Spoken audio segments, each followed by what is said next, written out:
What's going on, guys? Back again today to do another DC related video. If you followed my channel, and I know that not many people do, but if you have, you know about my love-hate relationship with DC, and I want to talk about and address a certain, very specific time in DC Comics history that is responsible for the majority of my love-hate relationship with it. Uh, I I love DC. I love the characters. Um, Batman in particular, my favorite comic book superhero character of all time. Uh, when I was when I was very little, like for the first Halloween that I was ever alive for, my parents dressed me up as Tigger from Winnie the Pooh. But for my second Halloween, I was Batman. I've loved Batman my whole life, uh, and through Batman, I got into the rest of DC. And yeah, just to touch on like how it all started for me, I came into getting into DC Comics right around the Blackest Night storyline, that story arc, and there was a huge amount of content and stories prior to Blackest Night, and I started to go through all the trouble of trying to like figure, okay, where are the characters, what's going on with them, what are their histories, and I started to get into it, but it was really kind of unnecessary because about a year after I was into it for about a year, and then I found out about this new initiative that DC was starting, and it was called the New 52. And the New 52 was basically they used another story involving the Flash, where he goes back in time and changes some stuff, but then tries to fix it. And they were going to use that as kind of a storyline plot device excuse to restart the DC universe from square one, more or less. And it was supposed to be like the Flash. He went back in time to change some stuff. He changed it. It screwed everything up. And then he went back again to fix it. And he thinks he's put it together exactly the way it was before, but it's not. It's not quite back to the way exactly the way it was before.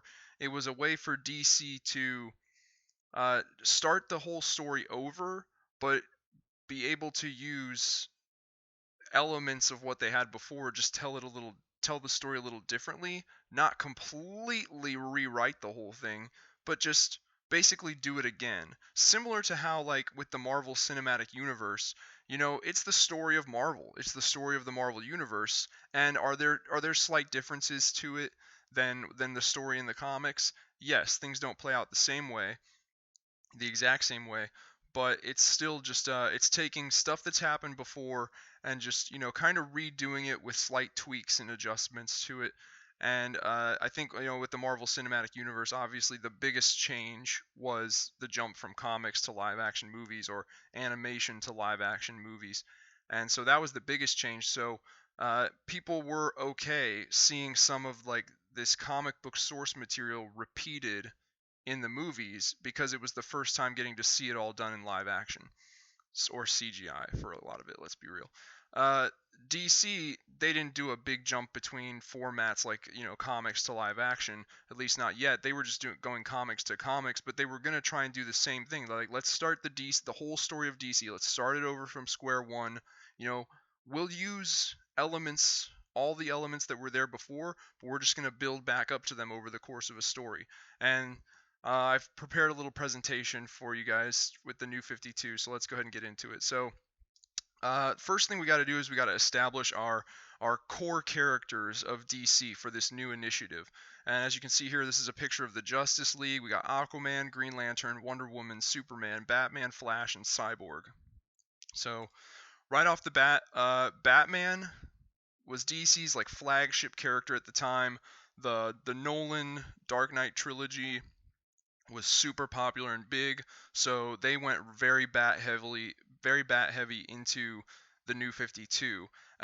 Batman's Most of Batman's story, the vast majority of it, I'd say like 98% of it, did not change. They ended up giving him a new origin, but it did not change. All of the characters that were there before were still there, and some of them were back. Like, for instance, like Barbara Gordon Batgirl, she was back to being Batgirl. She was no longer paralyzed from when the Joker shot her. So this is the new origin story that they did for Batman, and we usually play it off like he starts being Batman around age 25, right? Well, there's a lot of lore and story that we have to get through to make his story fit. So the majority of Batman's story happens before he ever meets the Justice League. So Batman's 25. I'm not going to go into too much detail, just I'm going to kind of establish his supporting characters, his sidekicks, and like the ages at which I think they would have to have been to like show up and appear in order for this to fit. So Bruce Wayne starts being Batman in this story. He's about 25 years old, 27 at the max. First 2 years of him being Batman, it just, establishes his rogues gallery. He fights organized crime, establishes all of his supervillains in rogues gallery, and then we enter Dick Grayson at like age 15. So Dick Grayson becomes the first Robin, and he's 15 years old. I know in the previous version of the story, Dick Grayson started being Robin as a young boy, but we have with the New 52. Batman meets the Justice League and starts working with the Justice League, and then 5 years later, he's gone through 3 Robins. He's on his 4th one, which is his son Damian, and 5 years is not enough time to fit in like raising 3 kids from like childhood. So you have to make some adjustments. So I usually see it as like in this version of the story for the New 52. Dick Grayson started being the first Robin at age 15. You fast forward 4 years, Bruce is now 31, Dick Grayson's right 19, and he becomes Nightwing. I guess all of his stuff with the Titans and Teen Titans is still in there. I'm not too sure. So then we get Jason Todd.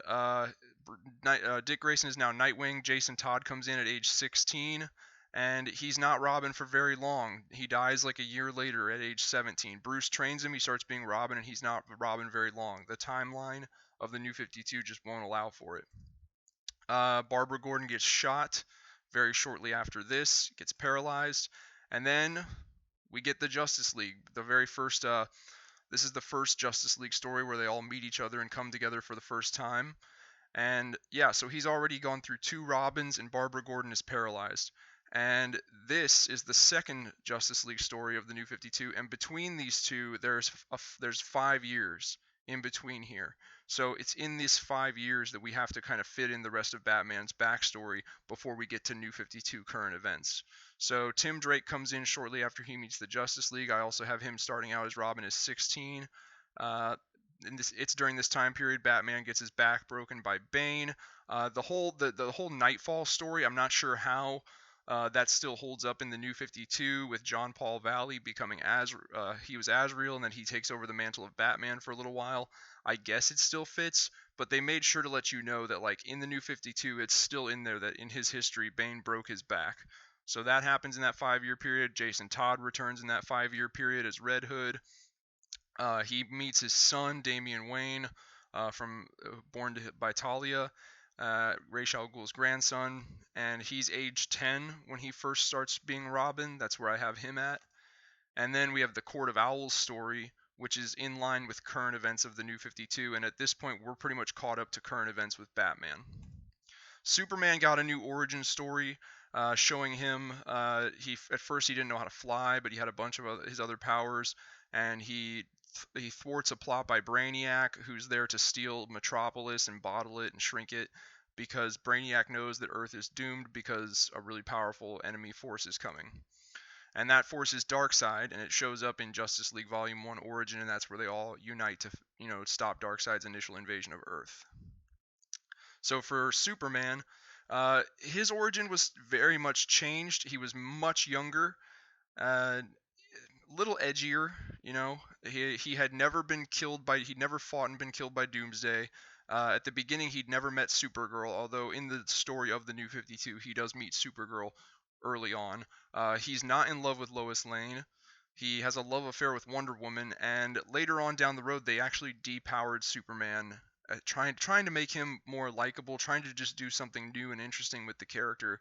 They depowered him for a little while. He had just like, I don't know, a low level of super strength and super speed, and that was about it. Maybe some like super hearing and other 5 senses, but that was about it.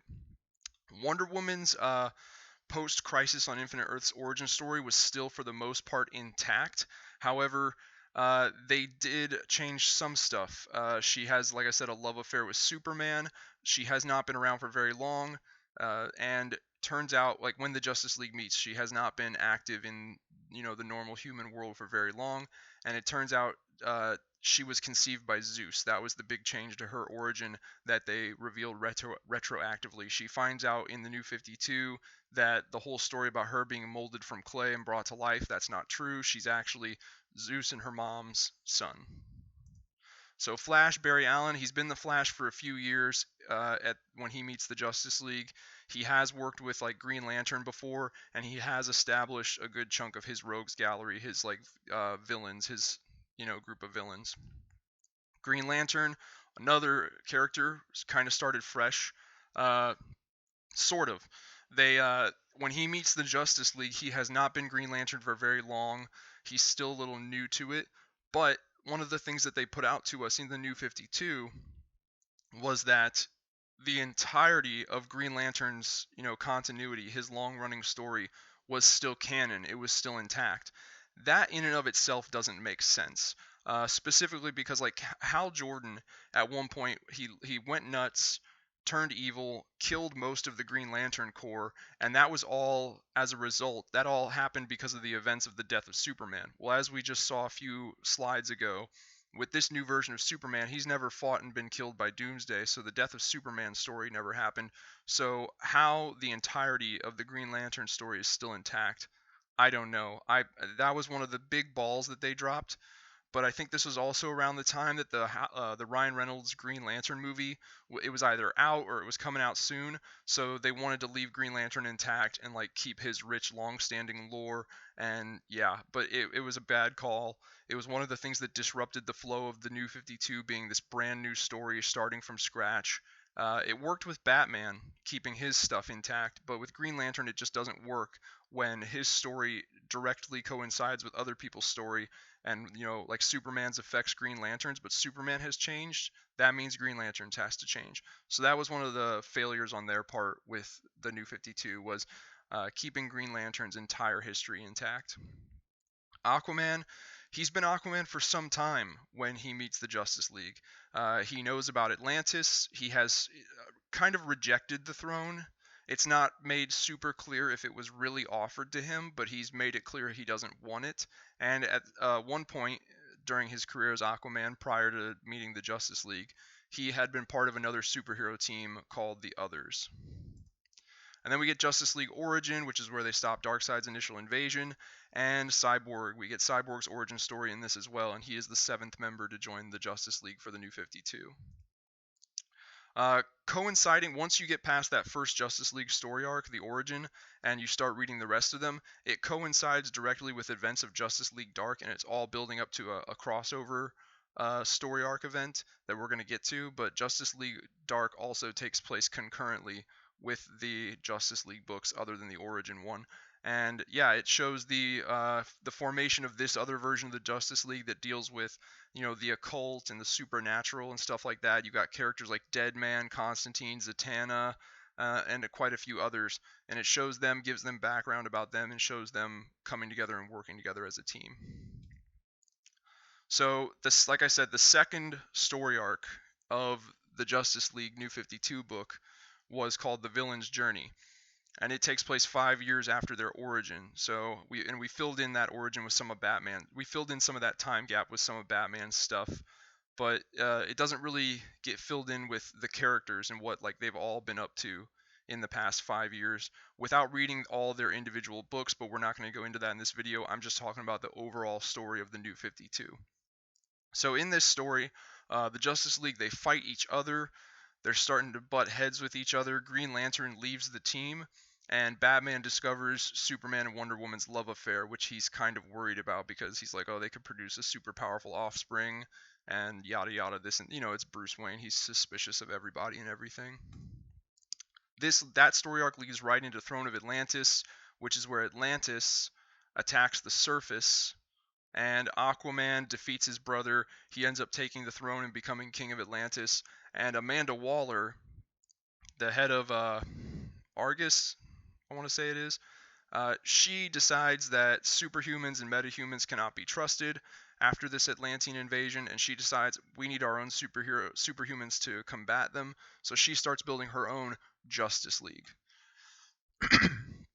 and that is Justice League of America. This is Amanda Waller's Justice League that's supposed to work for the United States government. It's sanctioned by the United States government. It consists of Green Arrow, Catwoman, Vibe, Stargirl, Katana, Martian Manhunter. This is where we get his big introduction, his real introduction. He's been hinted at before at this point, but this is where he's really prominent. And yeah, this Justice League is designed to combat the real Justice League with Superman, Batman, and Wonder Woman in the event that the United States government wants them to stand down or obey them. They now have a Justice League of their own they can use to combat the real one. This is the crossover story arc that I said we were building to, Trinity War. Throughout the pages of the Justice League book, we were getting hints about this character. Her name is Pandora. She has this skull, this gold skull that she guards. You can see it here. Batman's like holding it down here. The skull is supposed to be Pandora's box, and it's like a little bit of Greek mythology thrown in there. She's supposed to open it. It's going to end the world and release all the bad spirits or demons or all the negative parts about human nature, yada yada, this and that. And the three different Justice Leagues at the time, which are the Justice League, the JLA, and the Justice League Dark, they all kind of team up and divide into new groups of 3 Justice Leagues in an event to try and get this skull away from her and stop it from opening and this and that. And this actually leads into something that they were totally wrong about. The skull does not open and release bad stuff into the world. It actually opens a portal to another alternate reality, Earth 3, which is where the crime syndicate is from. So the skull does get opened at the end of Trinity War, and the crime syndicate comes through, and they just wreck shit. So this is another example of what I was talking about, where they are starting the story over from the beginning, but they're still using familiar elements. Like, we've seen the crime syndicate before the New 52 happened. This is just the New 52's origin and introduction to the crime syndicate. So it's not like we were getting all original, all new material. It was just familiar material we'd had before. It was just used and introduced to us in a new way. So some people liked it, some people didn't. Some people would have had more newer original stuff. I, for one, liked this because where I was at before with DC, coming into it around Blackest Night, trying to like catch up to everything, once I found out about the New 52, I was kind of like, awesome. I don't need to catch up because they're going to start everything over. I can just start with the New 52 and read on. So I was really excited about that.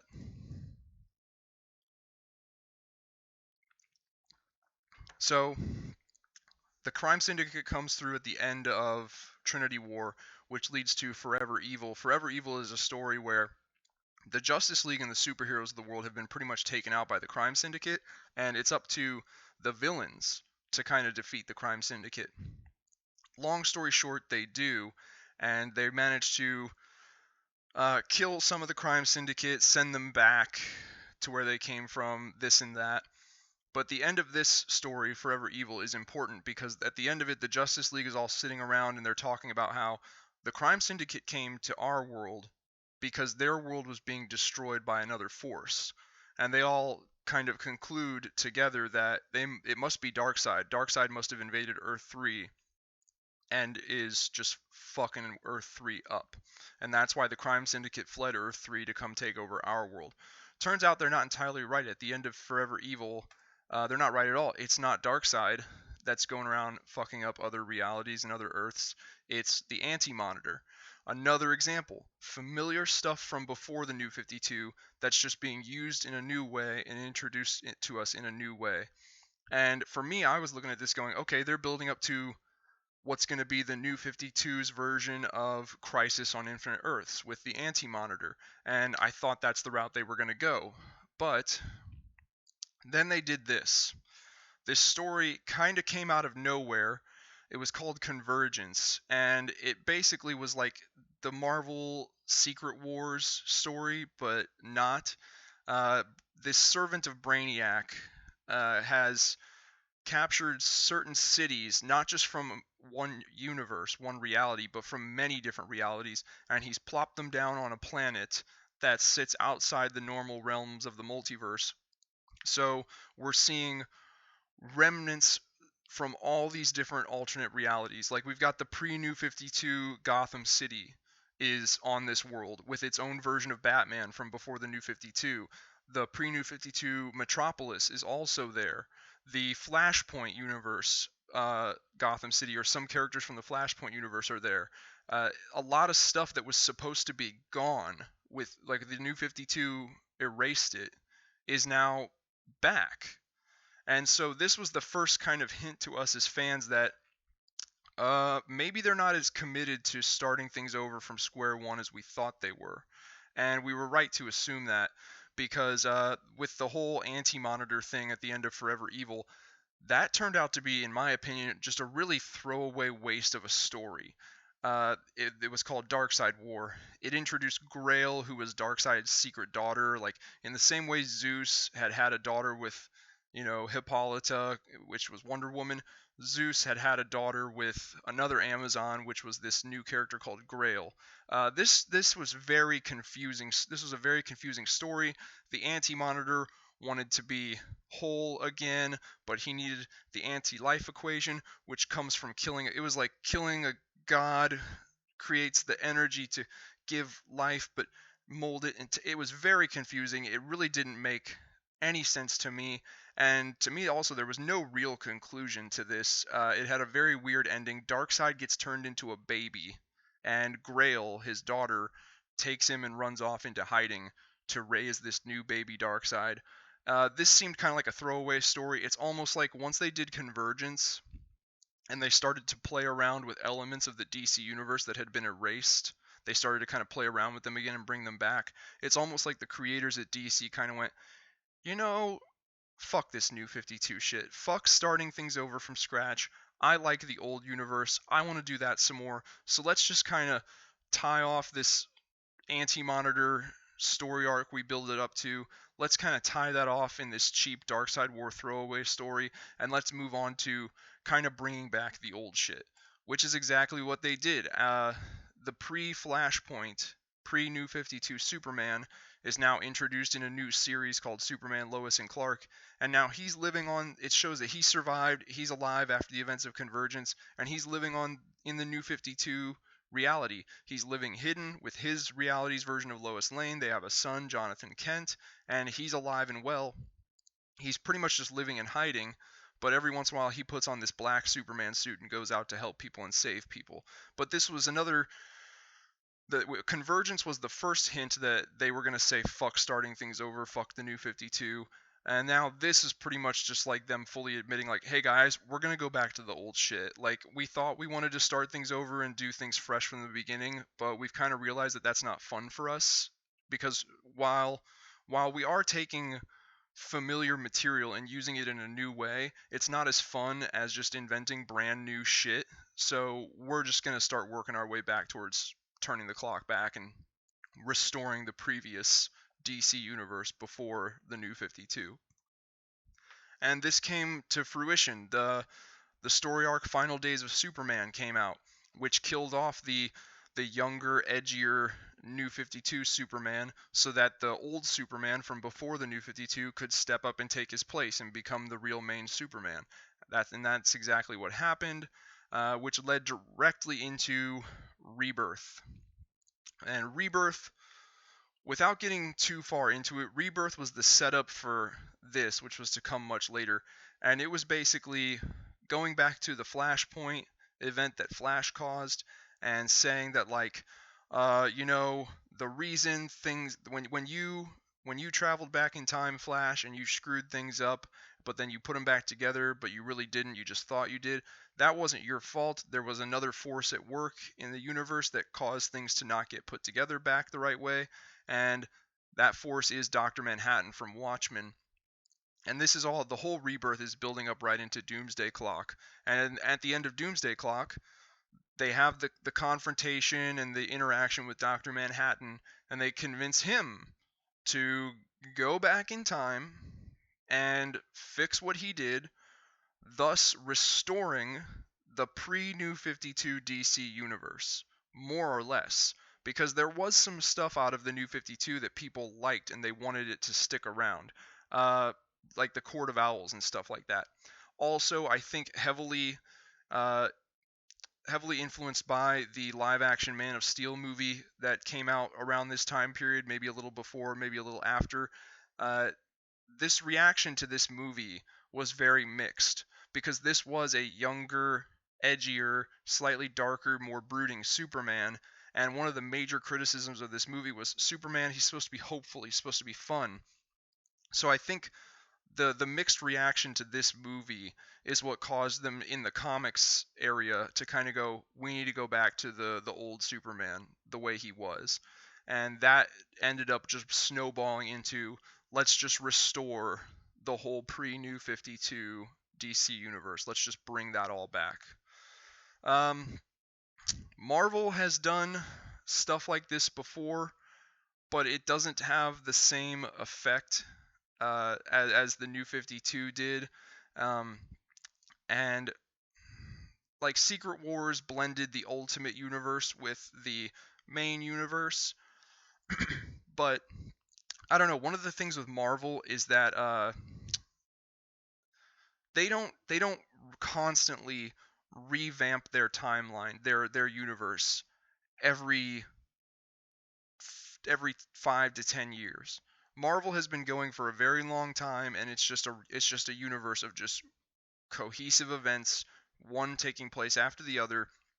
They don't do the whole lot of like, let's reboot the universe every few years. They don't do a whole lot of that. So not only was Secret Wars less of a reboot simply because it was just combining the Ultimate Universe with the main universe, it was also, we hadn't had something like this in a long time with Marvel, so we were just a little more open to it.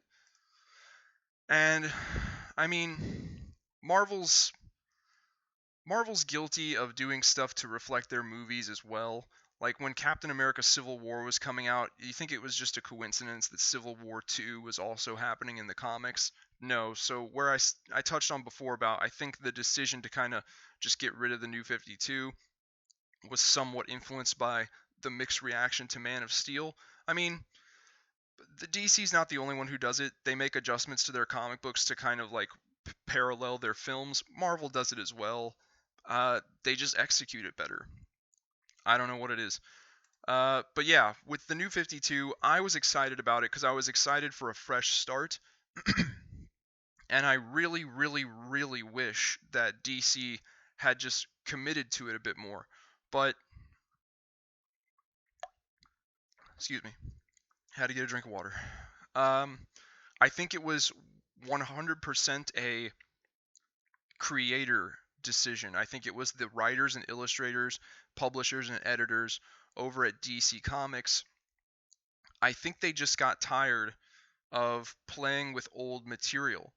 It was like, okay, so, we've done the Crime Syndicate before, but now we're going to do the New 52 version of the Crime Syndicate. Okay, we've done the Anti-Monitor before, but now we're going to do the New 52 version of the Anti-Monitor. And I think it was a lot of creators, the writers and whatnot at DC, they just got tired of that, and they were like, no, we want to be able to do completely original, new ideas. And that's a double-edged sword. It can be both good and bad. One of their completely new things that actually did come out of the New 52 I mentioned before was the Court of Owls. I love the Court of Owls storyline. I thought it was great. But at the same time, with DC and their multiverse and this whole push for just original, new, creative stuff, it's leading to this this form of DC entertainment where nothing is collected into a cohesive narrative.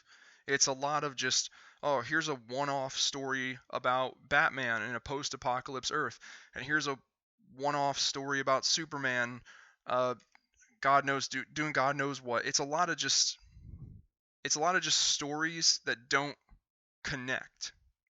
They are creative and they are original, but they're not a cohesive narrative story of DC.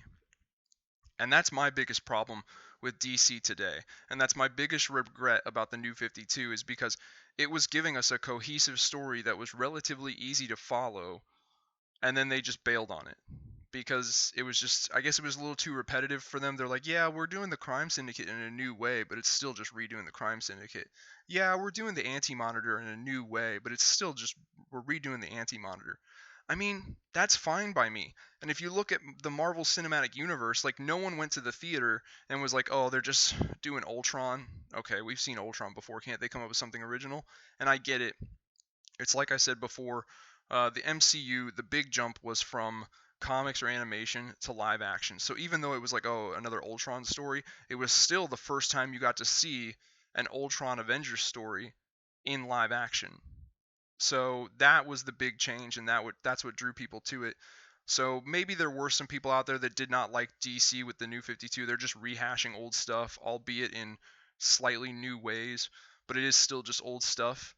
But I preferred it. I will always prefer a cohesive narrative over just random. It can be as creative and as original and as imaginative as you want, but if it's just random stories that don't connect to each other, I don't care. I want a cohesive narrative of the DC universe. And that's just me, though. And I'm sure there are people that agree with me. I'm sure there are people that disagree with me. But that's my bit on the New 52 and what I think about it.